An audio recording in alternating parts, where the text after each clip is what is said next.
Hello and welcome again to another episode of One Starfish, where our mission is to help change the world one person or one starfish at a time. As always, make sure to rate, review, subscribe, share. That's how we get the word out. I'm excited for our guest today. Derek and I just met, so we're going to get into his story on the podcast live. He's in Florida. He runs Vicktory Real Estate. They started in 2020. Before that, he was actually an insurance family guy. Likes to work out, he said. Welcome to the show, Derek. Thank you, Angela. I'm excited to be here. I love doing these podcasts because I've always had like a little where I like helping people and giving them value. And if I can help one person, like, hey, get up out of bed and take action today, that's a win for me. I love it. Same. Agree with that. So let's go back. So I don't know how far back. We were just chatting a little bit. So let's go back to like childhood, college. One of the things that I got out of our brief conversation before is that you've always wanted to be somebody. Where did that come from, do you think? Like, was your parents entrepreneurs? Were they somebody, whatever that means to you? Where do you think that came from? You know, that's a great question. And I don't think I've ever been asked that on a podcast, actually, but like, my parents were not entrepreneurs. No one in my family was an entrepreneur. They were 9 to 5, construction workers, working in office kind of people. And I think, some of it came from me just like, we didn't really struggle. Like we had food on the table every night. So we weren't like super, like we weren't living under a bridge or anything. Right. But there was always, conversations and things around money and like, oh, well, we can't do this because a lack of funds or whatever. And I just was like, I think I saw that and was like, man, I don't want to do that. Right. Because so I think some of it came from that. And just, I don't know, I just feel like I had this innate thing that I was born with, that I always knew that I was going to make something of myself and do something. So it's an interesting question and it makes me think a little bit, but I really just think it was something innate inside me. And do you have siblings, Derek? Yeah, I have a sister. Is she the same way as you at all? I'm curious. No, not really. No, interesting. Okay. Not really. Yeah.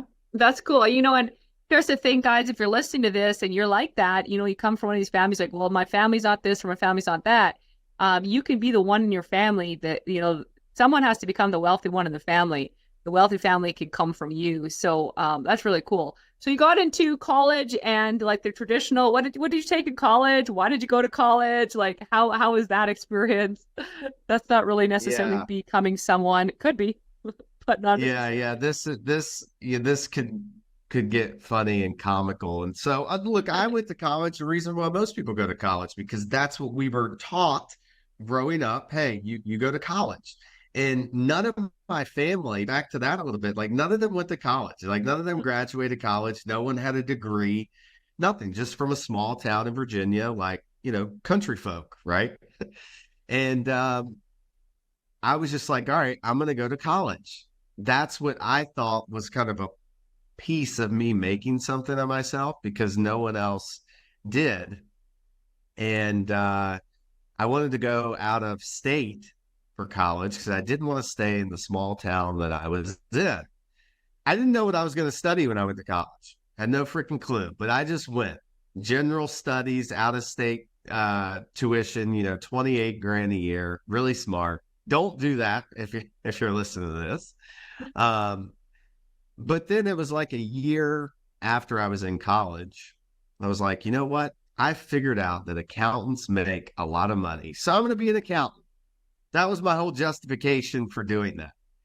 And, it ended up going down the wrong path. And we can get into that a little bit in college, just hanging out with the wrong people, partying too much, and just heading down a really bad path.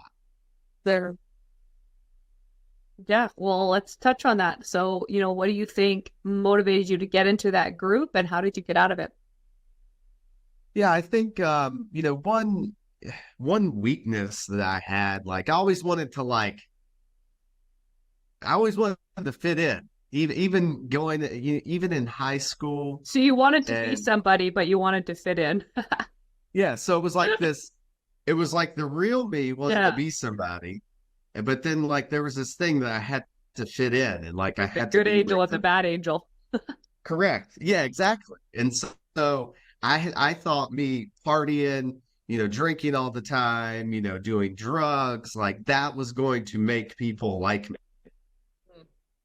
And which was a dumb computation, right? Like how dumb does that sound? But we all have these irrational thought processes in our minds that just don't make any sense, right? And they make us do things that aren't really who we actually are. And so that was happening to me because, like you said, I had this, okay, yeah, I want to be somebody, I want to do great things, but I also want to fit in with the crowd and do everything, which is part of the reason I went to college too, because that was you know, if I was in high school and I was like, hey guys, I'm not going to college, people would be like, oh, really? You're not going to college? Like, why? Right. Um, And so I thought that I would be, if I partied a lot, people would consider me cool and I would fit in and just went down a wrong path that, luckily I got out of it, but it could have been way worse. So how did you get out of it? What were some of the catalysts that got you out of that path? Because that path can take you way down. Yeah. So I actually didn't finish college because of that. And so I had to move back to Virginia. So that was one thing. But when I moved back to Virginia, I started hanging out with the same loser people in Virginia. Hmm. So I was like, I was getting out of the path and then started going down it again. And then I had the opportunity to move to Florida. So a guy I actually knew from college, he's like, hey, um, I'm living in Orlando and come live with me. You don't have to pay me rent for a couple months until you find a job.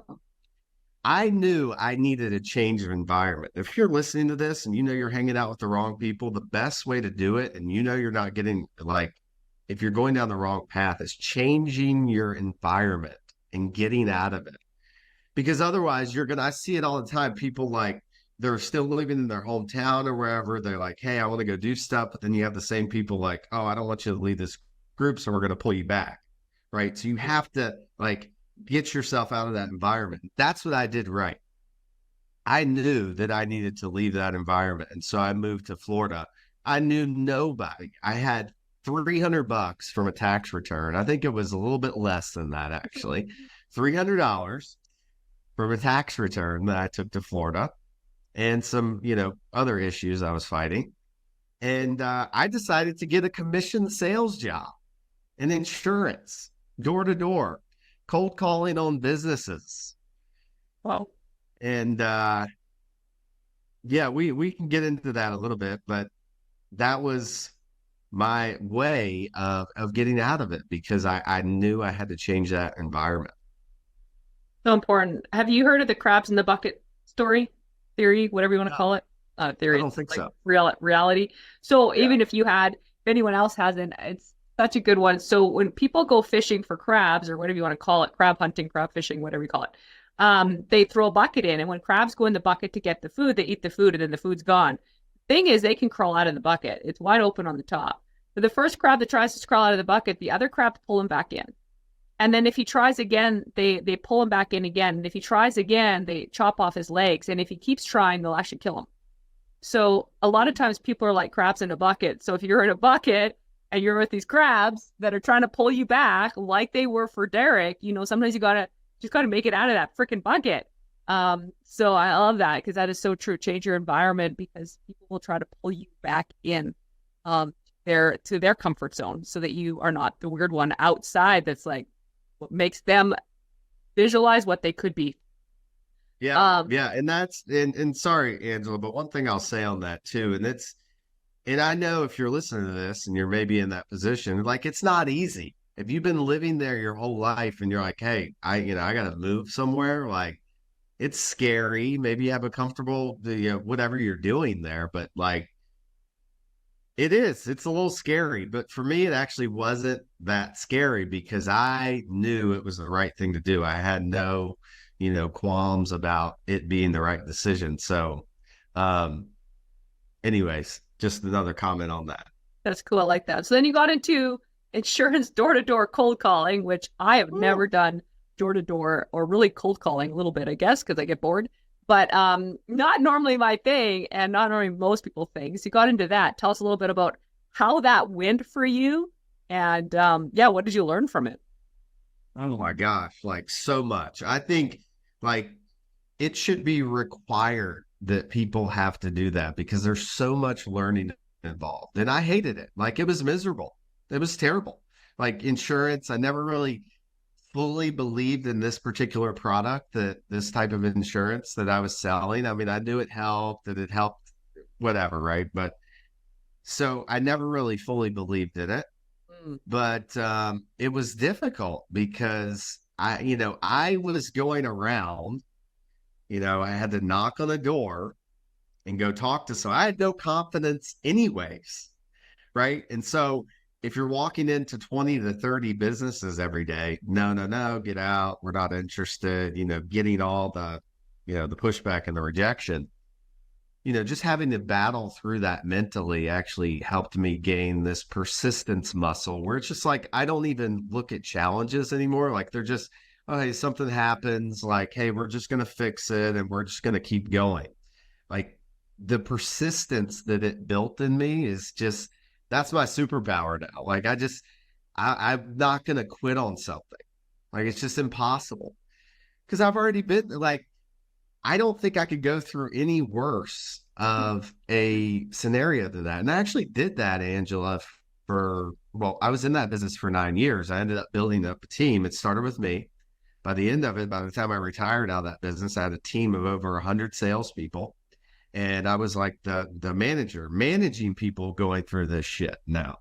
And so that was an interesting thing in itself. And I'll get to that. But I made $13,000 my first year selling insurance door to It's door. actually pretty good for Really? cold calling starting out. Yep. Woo! Woo! Yeah, and I lived off of it somehow. And then the next year, I think I got into the 20s. And then I think it was my third year or fourth year, I started started doing well. I think my fourth year, I was like number 3 in the state in sales. Because what I did is I was like, I had this moment, right? This was like a defining moment. I was cold calling one day and it was around the same time. So I remember one day during the week, I had rent and stuff to pay on Friday and stopped at the gas station, had no money. I had to put gas in my car, which was a Trailblazer, it wasn't like a Honda Civic. So it was not that great on gas, right? And at that point, it mattered a lot. And so I had to put money. I had a debit card, maybe $5 or $6 on that. I had to put a few bucks in gas on the debit card. I had a credit card from college that had like $4 left on it. It was almost maxed out. And I had to put some money in gas to get around and go get my butt kicked, knocking on doors every day that week. And so I did that. And then there was it was around the same time I didn't have any money. And so I called my grandmother in Virginia and asked her to send me $50. And after I did that, I literally sat in the parking lot and I was like, Jesus. So I know exactly where I was. I was on Orange in Michigan in the Panera parking lot in Orlando. Anybody from Orlando, that Panera isn't there anymore, but you know where I'm talking about. I was sitting in that parking lot and I was like, what am I doing? Right? What am I doing? Like I'm 24 years old or 25 years old and I'm calling my grandmother, God rest her soul. She was the best for $50, right? Like, what am I doing? And then I get home that night. And so now this is after my dignity's tore up and I'm just a mess. So I called my girlfriend at the time, who was still living in Virginia, because she knew I was like, I need to get out of Florida.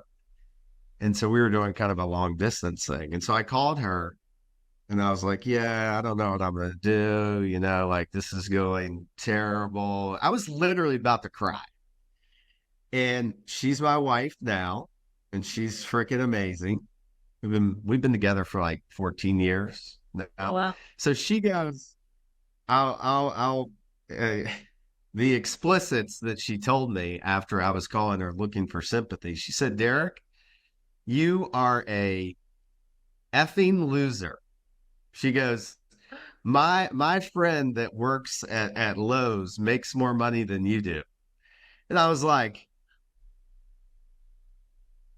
she just crushed me right there. But I didn't get pissed because I needed to hear that. I needed that. I needed that punched in the face, especially from the person that I thought the only person that would give me some real sympathy. Got none of it.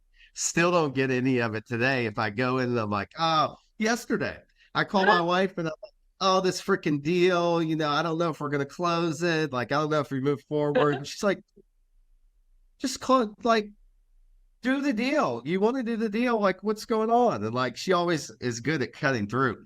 But anyways, after she told me that, I was like, man, I gotta get it together. And so really I started diving into, I was doing some reading books and stuff, but I really started diving into personal development and really trying to master sales because I knew I wasn't gonna go back to school and be an accountant, be an attorney, whatever.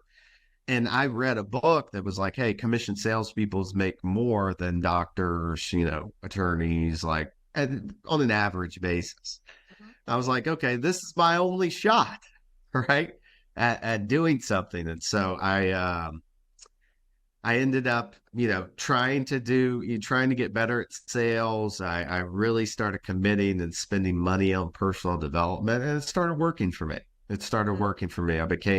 That's when I became I was top 3 in the state in sales and started building a team. I won a bunch of awards and then built the team up where I had the big team where we were just crushing it, winning a bunch of awards. And like our team was team was on fire at that point. Okay, so let's go back like to the start. So first year you made 13,000, second year you made about 20,000. By third year, do you remember what you made that year? Roughly, like when did you hit a six figure? Was it third year, fourth year? So it was that year that I was third in the state. So I was like the third, fourth year in there. So you would have made that. Yeah, it was And, probably more the fourth year. and so people that are listening, like this is big, and I love the time frame because that is the average. Say about 4 to 5 years is when things start to break through. And so in your case, that's about where it was. 3 to 4 years, is where there was some massive breakthroughs. I know for me, it was about 5 years in. There was a massive shift. And, so a lot of people quit too early. And I'm curious on two things. You were in that first year. Why didn't you quit and go work at like Lowe's? Like what kept you in the game? Because that first and second year of any business, I don't care what you're doing, is like the toughest. So like what kept you from quitting? And especially as a young guy, like, why didn't you go do something just like whatever, get a job? Well, it's a great question. And it was that gnawing thing inside of me that told me that like, hey, you're going to be something. I had my grandmother, my mom say, hey, why don't you go get you a little part-time job or go get you a real job and go, because a real job to my family growing up, like it's digging a ditch. It's digging a ditch. Like that's real work to them. Right. And so still to this day, like that's the only answer I can come up with is why I didn't quit. Because I didn't have an option. I didn't have an option. Like you didn't have a plan B in your mind. I didn't. I wasn't gonna. I'm like, dude, I'm not going back to working in the freaking grocery store. I'm not gonna go back to doing that. Like that life was miserable for me. Like I was figuring it out at the time, but I just, to me, that's huge, like man. No, that's so huge because I've been, we just got out of an event up here with about 1,200 people. And one of the biggest things I just got is like the difference between the people on stage and the people off stage. Really, I mean, sometimes this is time, but other than that, it's like the mentality of there's no plan B. And I think too many people come into something. If you're listening to this and you're just starting something or you've been in something for like a year or two, are you really sold out? Is there any plan B? Because if there is, people can feel it and you just won't win. Like you just can't win if there's always a plan B, not at the level you want to win. You can get by, but you can't win. So I love that. So in cold calling and knocking on doors, I'm curious, did you have a number you had to hit every day? How did you track? What was your consistency? Was it 5 days a week? Was it 6 days a week? I want people to know, like, really what was the grind that you did? People are complaining nowadays about the eras of Zoom and social media. This is back in the days when you're pounding pavement. I know those days. So what kind of hours did you actually work to make $13,000? And how many calls or like knocking on doors were you doing consistently every day? Or were you consistent? Was that part of the problem is it wasn't super consistent? Now so that was part of the problem. So not that. So I was a 1099. I had always worked an hourly job. So I'm like, oh, I can work when I want. I can take off Fridays. I don't have to work Fridays. I can go home at 1 o'clock in the afternoon, right? Something good happens in the morning. I deserve to, get the day off and go sit by the pool. So that was my mentality at first. And so maybe I was going and cold calling maybe 10 to 15 businesses a day. But that's walking in the front door, saying hello. Like, it doesn't seem like a lot, but that you got to muster up a lot of courage to do that, right? Sometimes not even that, not even 10. So I would say on average, maybe 10 or so in the beginning, sometimes more. Sometimes I've had good days where I did more. And then after I started taking it seriously, I started going into 30 to 40, sometimes more every day. But then I figured out, I took this, it was a Grant Cardone course called Millions on the Phone, where he teaches you how to use the phone. I'm like, shit, this is better because I can call, 150 people during the day. No gas in that Trailblazer. No gas in the Trailblazer. And like, I can, okay. Because if I walk into 40 businesses, maybe the people aren't there. I can gather all the data that I need on the phone, right? I can gather all the data and figure out when the best time is to actually go see them. So it's actually more strategic and smarter. It worked for me. So then I could really start maximizing more time. I just started using the phone. And then I was making, 100 plus calls a day for sure. Sometimes 175, like just pounding away. And then what was your question? I know we were going trying to get that. That's it. And then when did you get consistent at that? So started out not doing much, which is why I made 13,000. Yes. And then he started getting those numbers up to like 100 to 175 calls a day, which I'm in the financial industry. I don't know anyone that's making that amount of calls a day. So, like off the top. So that's impressive. More like a car salesman kind of concept. Yeah. And so from when you started doing that, you got consistent at that. And that, like, how long from that until actually starting to make some good money was it, you think?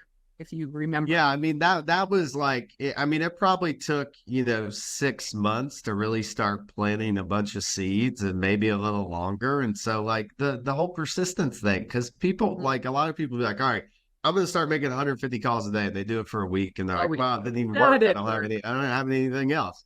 Well, you have to do it much longer than that. And I just committed to it. I'm like, look, I'm going to make this work. And by the way, like you think that like, okay, if I do this for 6 months, I'm going to get this flood of stuff. No, you're not. Like, you're going to have stuff fall. Like, it's not going to be like, but over time, you'll see like the graph going up, right? So it's, and again, you still have to battle yourself. Like, I still had to battle myself every day. Like, the calls didn't get any easier. I was just better at handling them. And I could brush off stuff easily. Like, I've been beat up so many times on the phone and in person. It's like, whatever now. Like, you can't kill this machine over here now. It's impossible. Right? Well, that 6 months. Yeah, probably 6 months.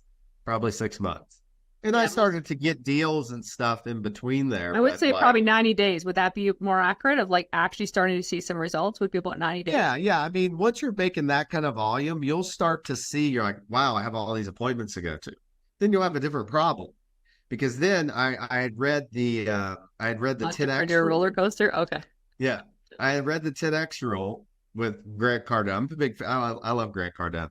And that taught me, basically punched me in the face, said, Derek, you're not even working. You're making 10 calls a day. You need to make 100 plus calls a day to really be working. And when I was doing that was when I first figured out like, hey, this is actually work. But what he talks about in there is like, hey, once you start like really operating at these new levels, you have new problems. I'm like, yeah, because I would have 10 appointments on in 2 days. And I'm like, Jesus, like, how the heck am I going to be on these sides of town? Because the appointments were in person. So how was I? It created a new problem. And so that was an indication of like, okay, I'm going in the right direction because I have a new problem created. I don't have a problem anymore of like no appointments. I have a problem of too many appointments. Right. And so that's how when you start operating at these bigger levels is that you've got different problems happening. Right. But So still that making was calls. Still, we were just talking about this in training yesterday. Still making calls even when your schedule is full is really important. Maybe not 100 calls, but still making calls to generate. Otherwise, you run out of appointments and then you're back trying to scramble again. Calling. And that got hard. That got hard. And like, I would do it to like, here's another tip for your people that have to call and stuff too. Like, I would start calling so freaking early in the morning because I knew some of like the construction business owners and stuff, they're out working at 6. So I'm like, fuck, I get up at 4:30, I'm working out, I'm going to start calling early. And because I knew that it was a sinking ship, the longer you waited to call, the more anxiety, the more water, the more stuff that was coming to sink your ship. And it would be hard. Like this would get heavier to pick up. So I'm like, dude, I got to start calling immediately because I know how I am. The longer I wait, the heavier the phone gets. And the more I do it, the lighter that it gets, right? So I would try to get my calls done first thing in the morning. And if I was done with 100, 150 calls by 10 or 11 during the day, I'd be lightning the rest of the day because I'm like, man, the rest of the day is golden. Like anything else I do today is extra. And your confidence is through the roof because I knew I was walking in the office. I had made more calls before 10:30 than everyone else in the office was probably going to do in most of the week. Right. And so I knew I was just crushing everybody. And that was my little secret to call. Like I would call in the car in traffic. I didn't care. I'm like, dude, I'll be safe, but I got hands free. But like, I cannot afford to sit in the car for 20 minutes and not call on the way to the office because by the time I got to the office, I'd have more anxiety about calling than if I didn't do it now. So I was like, that was a trade-off for me. And I would do like, I'd have to call in the car because when I was driving to appointments, it was the only way I could keep the numbers up. Because if I just did appointments for 2 weeks, then those 2 weeks were over and then I wouldn't have a full pipeline. Right. Exactly. Yeah. Got to keep doing the calls. That's so cool. So you built this business, had about 100 salespeople, and then you got rid of that business and now you got into real estate. Why the transition and how has that been? Yeah. I mean, it's been the best transition. And I always wanted, it was always the plan anyways, was to make money in insurance and then, transition to real estate investing. Well, so the company I was with, look, I learned so many skills in that business. But as I started to grow it and stuff, I realized I'm like, well, I have my renewals and my residuals and things, but I was building this business when I had this big operation. I had all the expenses. I had the office expenses, my assistants, I paid for them, but I didn't have any equity. So I couldn't sell my book of business. And so I was like, that kind of sucks because I've been putting all this effort in. I've got some renewals, which is fine, but it's still not actual equity.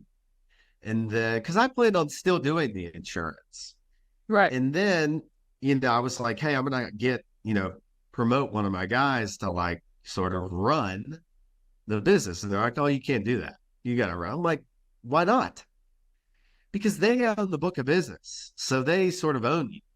This is a big company, by the way. It was a massive, you would know the name if I said it.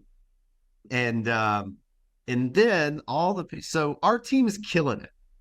like we're number one in a lot of things. We're the top recruiting because, and you probably know, once you're in a position like that, your main job is to recruit. I was killer at recruiting because I was like, dude, I've gone through this stuff. I don't know, it was just easy for me to recruit. But then they had people in like the offices, the main offices that had never knocked on the door, never cold called, Corporate. never been an entrepreneur, corporate. And they're trying to tell me I need to change my business and do things a different way. And I'm like, look at the scoreboard. And I'm like, dude, this is annoying. This isn't what I signed up for. And so I bought my first mobile home park in September of 2020. And then in 2021, we bought 21. And then I retired from the insurance business in August of 2021 because the first park we bought, we refinanced it. And my portion of that refinance was more than I was going to make in the insurance business that year. And I'm like, dude, no expenses, no headache. I was like, man, dude, this is crazy. Like that much money, it would take me a year of hard work pounding to do. And I'm like, okay, this is the real thing that I want to do. And actually, it just didn't, by the time it was August of 2021, it just wasn't feasible anymore. It was not feasible for me to, effectively coach my people, my district managers, and provide value to them and run this real estate portfolio because we made an acquisition that took us from 500 units to 1,000 units. And it just wasn't feasible anymore. I just couldn't do it because it was a real business at that point. And so I had to retire. Wow, that's interesting. Okay, so now we're in real estate, which is super awesome. So what's your main focus on with real estate right now? Yeah, so it's mobile home parks and RV parks in the Southeast. And so we purchase those that are typically they've been mismanaged by mom and pop owners. And then we'll come in, breathe some life into them and make them clean, safe places to live. And then we hold them long term for cash flow. We buy in great locations. And, the goal is to quadrupled our portfolio here in the next couple of years. And we'll just, keep going in our business. What we do is we help, busy professionals. Like I have people in the insurance business that make a ton of money. They don't have the time to go pick out a deal, manage it, deal with the tenants, right? So people that I'm still friends with in the insurance business, they invest with us because they're like, I would never invest in real estate. And I'm just going to burn this money. Right. And so we help busy professionals who have money and don't have the time, get great returns on their money and invest in real estate versus, the stock market or anything like that. That's really cool. I love it. Awesome. Well, guys, I know we could go forever, but we do have to wrap up watching the time. So I always wrap up with 3 final questions and then anything that we didn't touch on that you just think would be really listeners. First final question is if someone's looking for their purpose, what's one sentence you could say that could help them find it? They're looking for their purpose. What's one sentence? That's a good question. Huh. I don't know. So my view is you have to do this is how I find my purpose is really the way I can tell you how I answer that question because I can't give you one sentence on that. Okay. You just have to do stuff, right? You have to do stuff. You have to be productive and stuff and things, and then you'll find your purpose.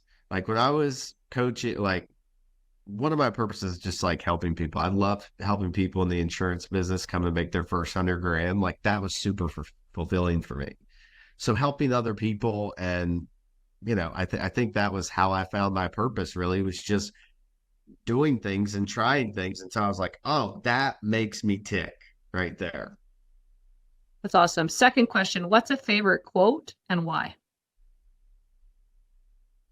So it's a quote from the 10X rule. He talks about fear being the great indicator and fear it's actually it's like a paragraph. But he talks about how fear is actually a sign of, hey, this is something you actually need to do. And I use this when I was making cold calls every day. Whenever I would get scared to make a cold call, I would read this quote because I'm like, oh, I should be feeling this. I should be feeling apprehension because I'm doing new things. I'm getting to the next level. So it should be scary. Right. So that quote all the time was like, okay, I'm doing the right thing. I'll pick up the phone again. Awesome. And third one is, what's one word or sentence you want on your gravestone? I've never thought about that before. Most people haven't.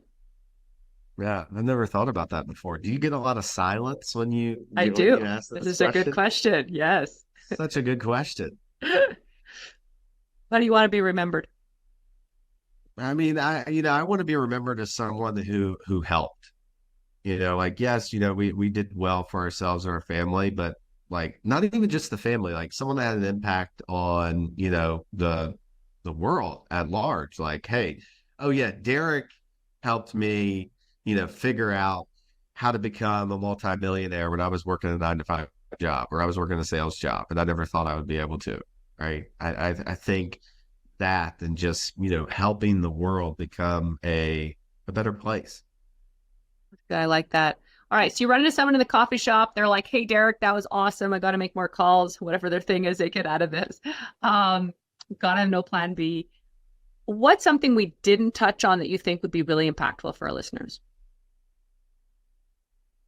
Yeah. I mean, one thing that really helped me was like, I still do it to this day. Like I have my battle plan for the day written out the night before. Like I don't wake up, I already know what I'm going to do the next day. So like, I know it seems small, but like I do that every single day. And it just helps my productivity. And it always did when I was selling. And like, guys, make your calls first. Just get them over with. Get them over with. You will feel so much better. You will feel so much better.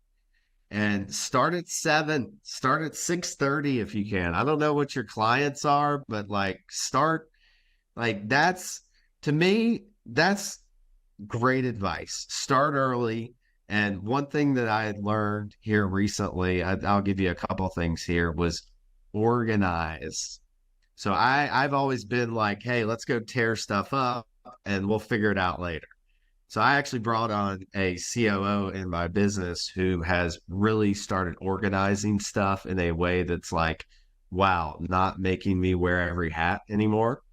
And it's like, it's a game changer. So if you can figure that out and organizing your business, it's huge. That's awesome.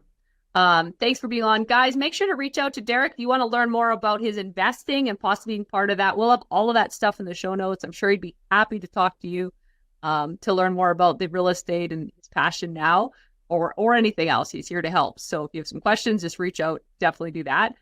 Let's go out there, guys. Let's change the world one starfish or one person at a time. If we can change one life at a time together, we can change the world. Thanks so much for being on, Derek. Absolutely. Thank you.